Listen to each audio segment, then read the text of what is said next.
আসসালামু আলাইকুম প্রিয় শিক্ষার্থী বন্ধুরা, সবাইকে স্বাগতম। আজকের আমার এই ক্লাসের আলোচ্য বিষয় হিসাব বিজ্ঞান এর প্রদেয় হিসাব বা পাওনাদার হিসাব সংক্রান্ত বিভিন্ন লেনদেনের জাবেদা কিরকম হয় তা আলোচনা করার চেষ্টা করব।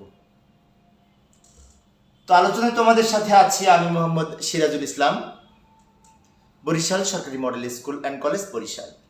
তো চলো শুরু করা যাক।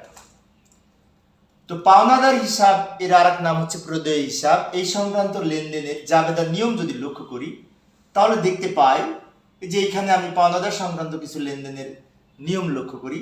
সাধারণত পণ্য ক্রয়ের সাথে এই পাওনাদারের সম্পর্ক, এবং পাওনাদারকে টাকা সবসময় পরিশোধ করতে হয়, তাই না? পাওনাদারকে আমার কাছ থেকে টাকা পাবে। তাহলে পাওনাদার সম্পর্কিত সাধারণত দুই ধরনের জাবেদা থাকে। একটি হচ্ছে ক্রয়ের সময় পাওনাদারের সৃষ্টি হয় এবং টাকা পরিশোধের মাধ্যমে পাওনাদারের নিষ্পত্তি হয়। তাহলে আমরা পণ্য ক্রয়ের সময় পাওনাদারকে নিয়ে যে জাবেদা করব, কি জাবেদা করব? বাকিতে পণ্য ক্রয়ের জাবেদা। সেটি কি হবে? যেমন ক্রয় হিসাব ডেবিট হবে। আমরা জানি পণ্য ক্রয় করলে ক্রয় হিসাব ডেবিট হবে, কারণ ক্রয় হচ্ছে ব্যয়, ব্যয় বৃদ্ধি পেলে ডেবিট। অপরদিকে পাওনাদার বৃদ্ধি পাবে বাকিতে ক্রয়ের ফলে। পাওনাদারের আর এক নাম প্রদেয় হিসাব। সেজন্য আমরা জাবেদায় লিখতে পারি প্রদেয় হিসাব ক্রেডিট বা পাওনাদার হিসাব ক্রেডিট। পাওনাদার হিসাবের আধুনিক নাম প্রদেয় হিসাব। অর্থাৎ বাকিতে পণ্য ক্রয়ের ফলে পাওনাদারের সৃষ্টি হয়, পাওনাদার দায় বৃদ্ধি পেলে ক্রেডিট। এবার এই পাওনাদারকে যদি আমরা টাকা পরিশোধ করি তাহলে তো পাওনাদার দায় কমে যাবে, তাই না? সেজন্য তখন আমরা কি জাবেদা করব? প্রদেয় হিসাব বা পাওনাদার হিসাব ডেবিট। আগে যেটি ক্রেডিট হয়েছিল, দায় সৃষ্টি হয়েছিল, সেজন্য ক্রেডিট হয়েছিল। আর টাকা পরিশোধ করলে দায় কমে যাবে, দায় কমলে ডেবিট হবে, সেজন্য প্রদেয় হিসাব বা পাওনাদার হিসাব ডেবিট। আর আমরা যদি নগদে পরিশোধ করি তাহলে নগদান হিসাব ক্রেডিট। আর যদি চেকের মাধ্যমে পরিশোধ করি তাহলে ব্যাংক হিসাব ক্রেডিট। সেজন্য ক্রেডিট দিকে আমরা যদি নগদে পরিশোধ করি পাওনাদার হিসাব ডেবিট, নগদান হিসাব ক্রেডিট। আমরা যদি চেকের মাধ্যমে পরিশোধ করি তাহলে পাওনাদার হিসাব ডেবিট, ব্যাংক হিসাব ক্রেডিট। তো পাওনাদারের পরিবর্তে প্রদেয় হিসাব লেখা যায়, কারণ পাওনাদারের আধুনিক নাম প্রদেয় হিসাব। তো এবার আমরা একটা একটা করে লেনদেনের মাধ্যমে কিছু উদাহরণ লক্ষ্য করি। প্রথম উদাহরণ লক্ষ্য করি। এখানে মার্চ 17 তারিখে বলা হয়েছে বাকিতে পণ্য ক্রয় করা হলো 70,000 টাকা। তাহলে বাকিতে পণ্য ক্রয় করলে কি জাবেদা হবে? কিছুক্ষণ আগে বলেছি, তোমরা অবশ্যই পারবে, তারপরেও বলছি। ক্রয় হিসাব ডেবিট 70,000 টাকা, এবং বাকিতে যেহেতু পণ্য ক্রয় করা হয়েছে সেজন্য প্রদেয় হিসাব ক্রেডিট এই 70,000 টাকা। বাকিতে পণ্য ক্রয় করলে কি জাবেদা? ক্রয় হিসাব ডেবিট, কারণ ক্রয় ব্যয় বৃদ্ধি পেলে ডেবিট হয়। অপরদিকে প্রদেয় হিসাব দায়, বাকিতে পণ্য ক্রয়ের ফলে প্রদেয় হিসাব দায় বৃদ্ধি পাবে, সেজন্য প্রদেয় হিসাব ক্রেডিট। ব্যাখ্যায় লিখব বাকিতে পণ্য ক্রয় করা হলো।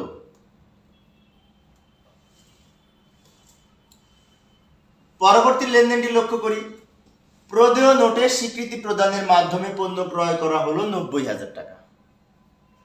অর্থাৎ আমি পণ্য ক্রয় করে প্রদেয় নোটে স্বীকৃতি প্রদান করেছি, মানে কি নগদে পরিশোধ করি নাই। এটাও ধারে ক্রয়, কিন্তু এখানে প্রদেয় হিসাব এর পরিবর্তে আমাদের প্রদেয় নোট হবে। যেমন লক্ষ্য করি, পণ্য ক্রয় করলে তো ক্রয় হিসাব ডেবিট হবে এই 90,000 টাকা। আর আমরা বাকিতে ক্রয় করলে কি লিখতাম? প্রদেয় হিসাব ক্রেডিট করতাম বা পাওনাদার ক্রেডিট করতাম, কিন্তু এই ক্ষেত্রে প্রদেয় নোট ক্রেডিট হবে। প্রদেয় নোট ক্রেডিট হবে, টাকা হবে 90,000 টাকা। প্রদেয় নোট হচ্ছে প্রদেয় বিল। আমরা বাকিতে পণ্য ক্রয় করে যদি নোটে স্বাক্ষর করি, কাগজে স্বাক্ষর করি, তাহলে সেই নোটটার নাম প্রদেয় নোট, যেটি ঋণের মতো বা পাওনাদার এর মতো। সেজন্য প্রদেয় নোট যেহেতু দায়, দায় বৃদ্ধি পেলে ক্রেডিট হয়, তাই এখানে প্রদেয় নোট ক্রেডিট হয়েছে। ব্যাখ্যা লিখব প্রদেয় নোটের স্বীকৃতি প্রদানের মাধ্যমে পণ্য ক্রয়।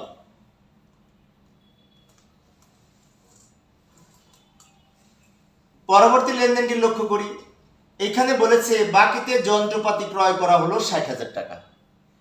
তো বাকিতে যদি যন্ত্রপাতি ক্রয় করি, তো যন্ত্রপাতি সাধারণত ব্যবহারের উদ্দেশ্যে ক্রয় করা হয়, সেজন্য আমরা জাবেদা করব যন্ত্রপাতির সম্পদ বৃদ্ধি পেলে ডেবিট, তাই জাবেদা করব যন্ত্রপাতি হিসাব ডেবিট এই 60,000 টাকা।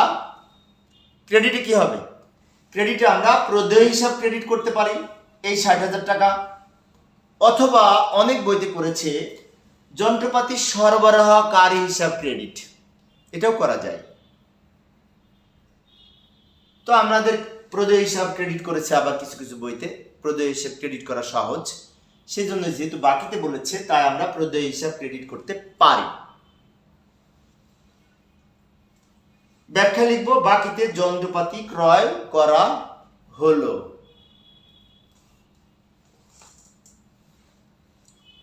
পরের লেনদেনটি লক্ষ্য করি, ধারে সাপ্লাইস ক্রয় করা হলো 6,000 টাকা। সাপ্লাইস হচ্ছে অফিসে ব্যবহারের জন্য বিভিন্ন খুচরা সরঞ্জাম, যেমন এই যে স্ট্যাপলার মেশিন, তারপরে হচ্ছে কি যে punching machine, calculator, stapler pin, এই জাতীয় যে সমস্ত ছোটখাটো বিষয় আছে এগুলি সমষ্টিকে বলা হয় সাপ্লাইস।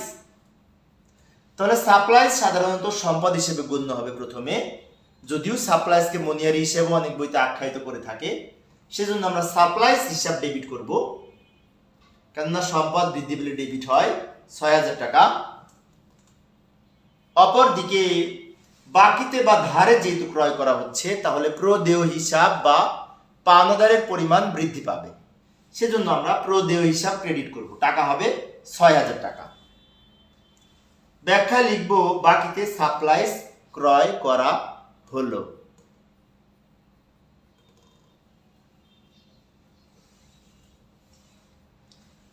পরের লেনদেনটি লক্ষ্য করি, বিজ্ঞাপন খরচ বকেয়া রয়েছে 10,000 টাকা। তো বকেয়া বিজ্ঞাপন খরচটা সাধারণত দায় হিসেবে গণ্য হবে, অনেকটা প্রদেয় হিসাবের মতো, সেজন্য আমরা জাবেদা করব বিজ্ঞাপন খরচ ডেবিট, কেননা খরচ যদি বকেয়া থাকে সেই খরচের নাম ডেবিট হবে এই 10,000 টাকা। এবং ক্রেডিটে লিখব প্রদেয় বিজ্ঞাপন বা বকেয়া বিজ্ঞাপন, ক্রেডিট হবে এই 10,000 টাকা। তো এই ক্ষেত্রে বকেয়া বিজ্ঞাপন বা প্রদেয় বিজ্ঞাপন হচ্ছে দায় বৃদ্ধি পেলে ক্রেডিট হবে। ব্যাখ্যা লিখব, বিজ্ঞাপন খরচ বকেয়া রয়েছে।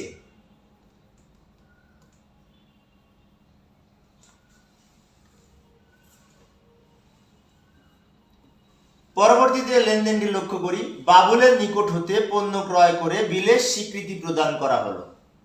অর্থাৎ পণ্য কিনে বিলের স্বীকৃতি প্রদান করেছি, মানে কি প্রদেয় নোটের মাধ্যমে পণ্য ক্রয়।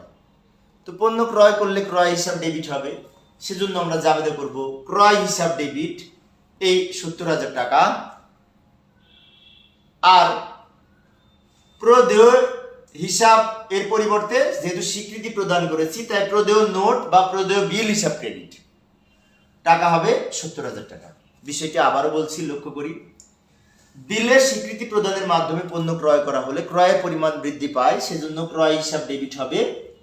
অপরদিকে প্রদেয় বিল বৃদ্ধি পাবে, প্রদেয় বিলটা হচ্ছে দায়, বৃদ্ধি পেলে ক্রেডিট, সেজন্য আমরা জাবেদা করেছি ক্রয় হিসাব ডেবিট, প্রদেয় বিল হিসাব ক্রেডিট। আবার কোনো কোনো বইতে প্রদেয় নোট হিসাবে ক্রেডিট করে থাকে, কারণ প্রদেয় বিলের আধুনিক নাম প্রদেয় নোট। এখানে যা আছে সেটি ব্যাখ্যা সংক্ষেপে লিখে দিব, বাবুলের নিকট হতে বাকিতে পণ্য ক্রয় করে স্বীকৃতি প্রদান করা হলো, বিলের স্বীকৃতি প্রদান।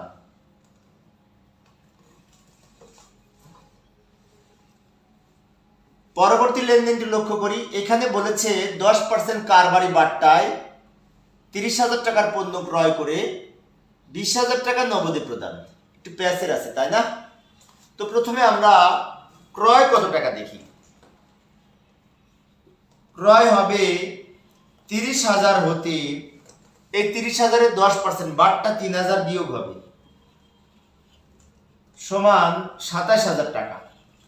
ক্রয় আর নগদ দিচ্ছি কত? 20,000। নগদ প্রদান 20,000।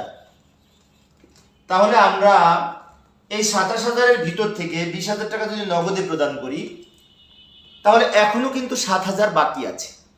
সেই 7,000 সম্পর্কে কিছু বলা নাই, সেটি বাকিতে মনে করে হিসাবভুক্ত হবে। সেজন্য আমরা জাবেদা কিভাবে করব লক্ষ্য করি। প্রথমে করব ক্রয় হিসাব ডেবিট, এই 27,000 টাকা, ক্রয় হিসাব ডেবিট 27,000 টাকা, এই 27,000 টাকা কিভাবে পেলাম? 30,000 টাকার 10% বাটটা বাদ দিয়ে, কারবারি বাটটা হিসাবভুক্ত হয় না, সেজন্য মোট ক্রয় থেকে কারবারি বাটটা বিয়োগ করে এই 27,000 টাকা ক্রয় হিসাবে লিখব। নগদ দিচ্ছি কত? 20,000 টাকা।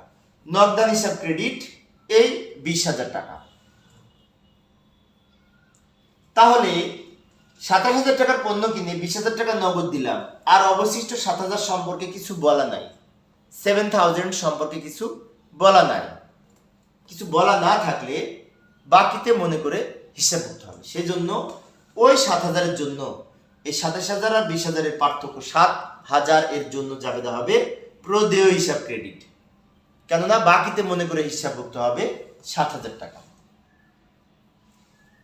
ব্যাখ্যা লিখব, বাট্টা বাদে নগদে ও বাকিতে পণ্য ক্রয় করা হলো।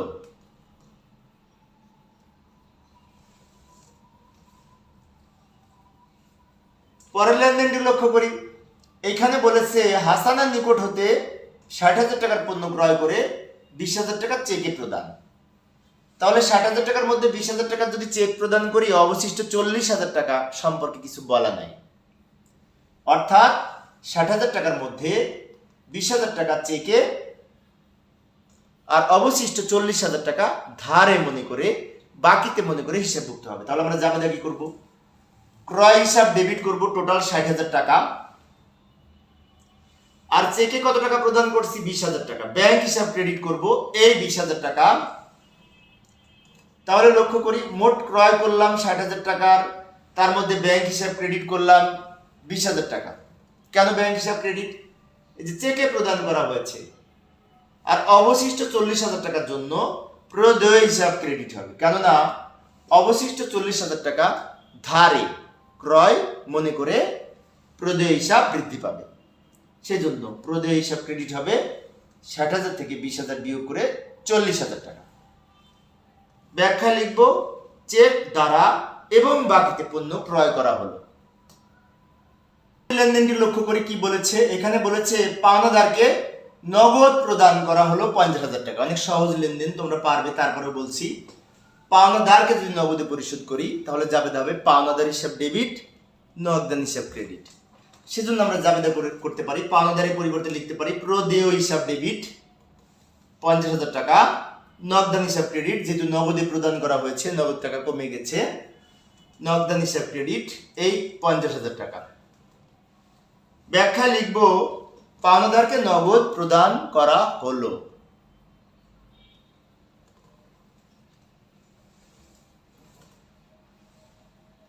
পরবর্তী লেনদেনটি লক্ষ্য করি, পাওনাদারকে চেক মারফত প্রদান। তো এখানে জাবেদা পূর্বের মতোই আমরা সেই প্রদেয় হিসাব ডেবিট করব, কেননা পাওনাদারকে যেহেতু প্রদান করা হয়েছে 20,000 টাকা। আর ক্রেডিট দিকে কি করব? নগদে পরিশোধ করেছি কিছুক্ষণ আগে, তখন কিন্তু নগদান হিসাব ক্রেডিট করেছি। এখানে তো চেক মারফত বলেছে, চেক প্রদান করা হলে ব্যাংক হিসাব ক্রেডিট হবে। সেজন্য আমরা জাবেদা করব ব্যাংক হিসাব ক্রেডিট, এই 20,000 টাকা। ব্যাখ্যা লিখব, পাওনাদারকে চেক দ্বারা প্রদান করা হলো।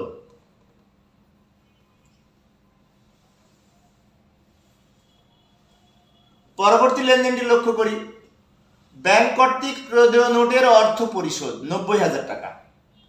প্রদেয় নোট হচ্ছে দায়, যেটি পরিশোধ করা হলে সাধারণত প্রদেয় নোট কমে যাবে, দায় কমলে ডেবিট। সেজন্য আমরা প্রদেয় নোট হিসাব ডেবিট করব, এই 90,000 টাকা। প্রদেয় নোট পরিশোধ করলে প্রদেয় নোট কমে যাবে, তো প্রদেয় নোট দায় কমে গেলে ডেবিট, সেজন্য প্রদেয় নোট হিসাব ডেবিট। অপরদিকে ব্যাংক পরিশোধ করেছে, ব্যাংক পরিশোধ করলে কি হবে? আমার ব্যাংক জমা কমে যাবে, সেজন্য ব্যাংক হিসাব ক্রেডিট, এই 90,000 টাকা। ব্যাখ্যা লিখব ব্যাংক কর্তৃক প্রদেয় নোটের অর্থ পরিশোধ। এখন ব্যাংক কর্তৃক যদি পাওনাদারকে পরিশোধ করে তাহলে জাবেদা হবে পাওনাদার ডেবিট, ব্যাংক হিসাব ক্রেডিট।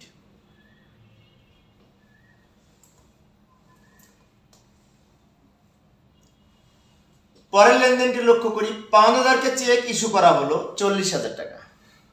তো পাওনাদারকে চেক যদি ইস্যু করা হয় এর অর্থ হচ্ছে পাওনাদারকে চেকে প্রদান। পাওনাদারকে চেক ইস্যু করা হলো এর অপর নাম হচ্ছে পাওনাদারকে চেক মারফত প্রদান। তাহলে চেক মারফত পাওনাদারকে প্রদান করলে যাবে কি হবে? প্রদেয় হিসাব ডেবিট বা পাওনাদার হিসাব ডেবিট, টাকা লিখবো 40,000 টাকা। আর যেহেতু চেক ইস্যু করা হচ্ছে ব্যাংক হিসাব ক্রেডিট হবে, ব্যাংক হিসাব ক্রেডিট, টাকা 40,000 টাকা। বিষয়টি আবারও বলি, চেক দ্বারা পাওনাদারকে পরিশোধ, তার জন্য কিন্তু জাবেদা হবে প্রদেয় হিসাব ডেবিট, ব্যাংক হিসাব ক্রেডিট। পাওনাদারকে চেক ইস্যু করা আর চেক দ্বারা পাওনাদারকে পরিশোধ এক কথা। ব্যাখ্যা লিখব পাওনাদারকে চেক দ্বারা পরিশোধ করা হলো।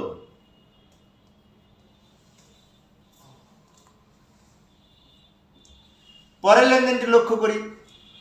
পাওনাদারকে ক্রয়কৃত পণ্য ফেরত দেওয়া হলো। তো পাওনাদারকে আমরা পণ্য ফেরত দিয়েছি, তার মানে কি এটা ক্রয় ফেরত।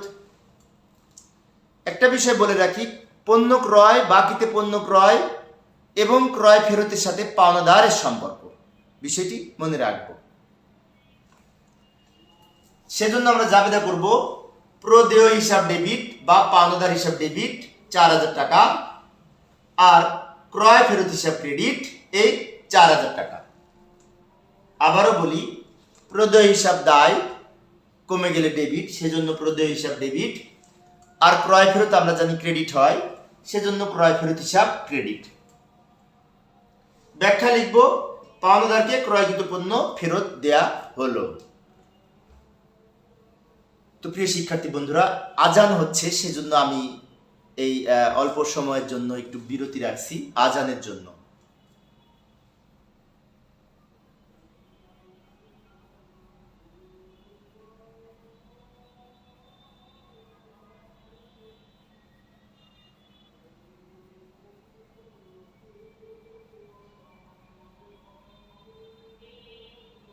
অর্থাৎ পূর্বে যে আমরা বাকিতে সাপ্লাইজ কিনেছিলাম, এই যে আমি লেনদেনটি নিয়ে এসে রেখেছি।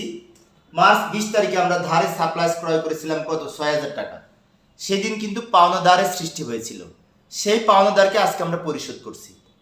তার জন্য আমরা জাবেদা করব পাওনাদার হিসাব ডেবিট বা প্রদেয় হিসাব ডেবিট।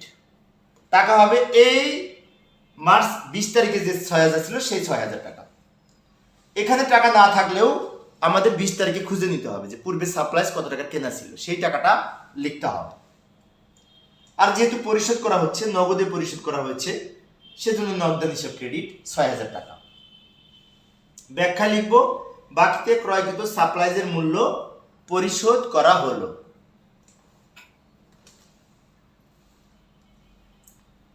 পরের লেনদেনটি লক্ষ্য করি। বাট্টা পাওয়া গেল 2,000 টাকা। তো প্রিয় শিক্ষার্থী বন্ধুরা, বাট্টা পাওয়া গেল দেখে মনে হচ্ছে নগদান হিসাব ডেবিট হবে, তাই না? কিন্তু একটা বিষয় বলি, সেটি হচ্ছে বাট্টা কখনো নগদে পাওয়া যায় না বা নগদে পরিশোধ করা যায় না, কেননা বাট্টা হচ্ছে একটি অনগদ লেনদেন। তাহলে বাট্টা পাওয়া গেল, জাবেদা কি হবে? বাট্টা পাওয়ার ফলে পাওনাদার কমে যায়। আবারও বলি, বাট্টা পাওয়ার ফলে পাওনাদার কমে যায়, পাওনাদার দায় কমে গেলে ডেবিট।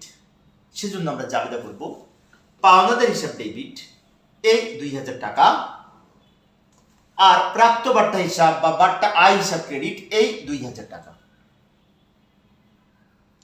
বিষয়টি আরেকবার বলছি, লক্ষ্য করি।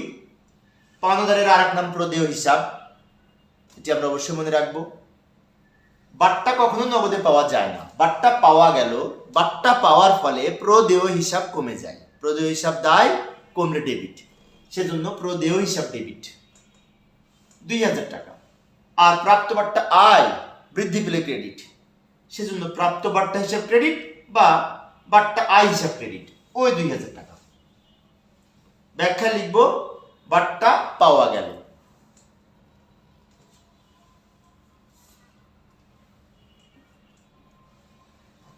পরবর্তী লেনদেনটি লক্ষ্য করি, এখানে বলেছে পাওনাদারকে 2000 টাকা দেনার পূর্ণ নিষ্পত্তিতে 18,000 টাকা প্রদান করা হলো।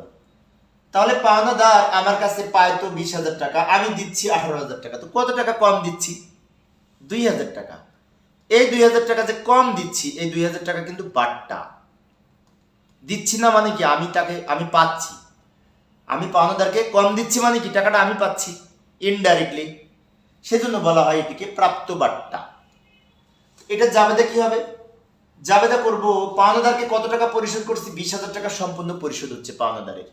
তো এই 20,000 টাকার পাওনাদার আমাদের কমে যাবে, সেজন্য জাবেদা করব প্রদেয় হিসাব ডেবিট। এই 20,000 টাকা কত টাকা প্রদান করছি নগদে? 18,000 টাকা। তার জন্য নগদান হিসাব ক্রেডিট, এই 18,000 টাকা।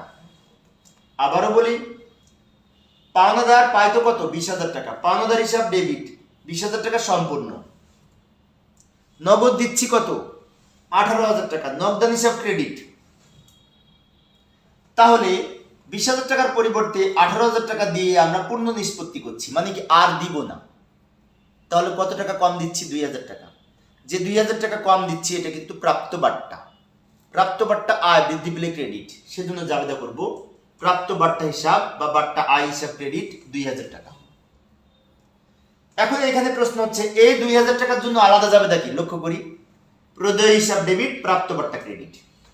সেজন্য কিছুক্ষণ আগেই যে 2,000 টাকা বাট্টা পাওয়া গেল, একটা লেনদেন ছিল, সেই জাবেদাটা আমরা করেছি প্রদেয় হিসাব ডেবিট, প্রাপ্ত বাট্টা ক্রেডিট।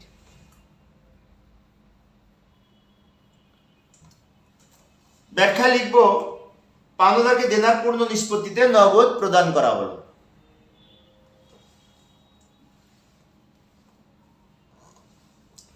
পরবর্তী লেনদেনটি লক্ষ্য করি, পাওনাদারকে 40,000 টাকা দেনার পূর্ণ নিষ্পত্তিতে 10% বাট্টা চেকে প্রদান করা হলো। তাহলে পাওনাদার ছিল 40,000 টাকা। এই 40,000 টাকা পাওনাদার ছিল, তাকে আমরা প্রদান করছি কত? চেকে প্রদান। কত টাকা? এই 40,000 হতে 10% বাট্টা বাদে কত টাকা হবে? 40,000 থেকে এই 40,000-এর 10% হয় 4,000 টাকা। তাহলে 36,000 টাকা আমরা নগদ চেকের মাধ্যমে দিচ্ছি, আর 4,000 টাকা কিন্তু দিচ্ছি না। তাহলে জাবেদাটা কিভাবে করবো? ভালো করে লক্ষ্য করি। পাওনাদার ডেবিট সম্পূর্ণ 40,000 টাকা, মানে কি প্রদেয় হিসাব ডেবিট, এই 40,000 টাকা। আর ব্যাংক হিসাব ক্রেডিট কত হবে? 40,000 থেকে 10% 4,000 টাকা বিয়োগ করে এই 36,000 টাকা ব্যাংক হিসাবে ক্রেডিটে হবে। আর 40,000 টাকা 10% 4,000 টাকা বাট্টা হয়, এই 4,000 টাকা বাট্টা, প্রাপ্ত বাট্টা হিসাব ক্রেডিট। এই 40,000-এর 10% 4,000 টাকা হবে। বিষয়টি আরেকবার বলছি, লক্ষ্য করি। প্রদেয় হিসাব ডেবিট, কেননা প্রদেয় হিসাবকে আমরা টাকা পরিশোধ করছি, প্রদেয় হিসাব দায় কমে গেলে ডেবিট, সেজন্য প্রদেয় হিসাব ডেবিট 40,000 সম্পূর্ণ। আর বাট্টায় লিখবো 40,000-এর 10% 4,000 টাকা। তাহলে 40,000 টাকার মধ্যে 4,000 টাকা যদি আমরা না দিই, সেটি বাট্টা, বাকি টাকাটা চেকে দিচ্ছি, এই যে চেকে প্রদান, সেজন্য ব্যাংক হিসাব ক্রেডিট। এই বাকি 36,000 টাকা, এই 36,000 টাকা। ব্যাখ্যা লিখবো পাওনাদারকে দেনার 10% বাট্টায় চেকে প্রদান করা হলো।